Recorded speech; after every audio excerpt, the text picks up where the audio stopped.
இப்போ எல்லா டெஸ்ட்டுமே பண்ணிட்டீங்க. பட் டியூப் வந்து ஓப்பனா இருக்கா இல்லையாங்கிற டெஸ்ட் மட்டும் நம்ம இன்னும் பண்ணல. ஸோ இதை தெரிஞ்சுக்கிறதுக்கு 2 விதமான டெஸ்ட் இருக்கு. என்னென்ன டெஸ்ட் அப்படின்னா, ஃபர்ஸ்ட் வந்து ஹெச்எஸ்டி.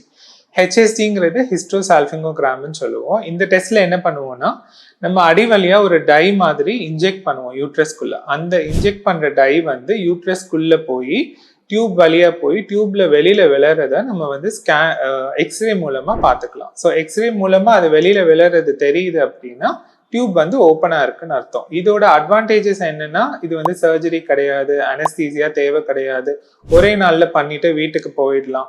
பட் இதோட டிஸ்அட்வான்டேஜஸ் என்னன்னா, பெயின் வந்து கொஞ்சம் இருக்கும். ரெண்டாவது வந்து டியூப் ஓப்பனா இருக்கா இல்லையாங்கிற இன்ஃபர்மேஷன் மட்டும்தான் நம்மளுக்கு தெரியுமே ஒழிய, டியூபும் ஓவரியோட ரிலேஷன்ஷிப் வந்து நார்மலா இருக்கா, அதாவது முட்டை வந்து வளர்ந்து வெடிக்கும் போது டியூப்னால அந்த முட்டையை போய் பிக்கப் பண்ண முடியுதாங்கிற இன்ஃபர்மேஷன் நம்மளுக்கு கண்டுபிடிக்க முடியாது.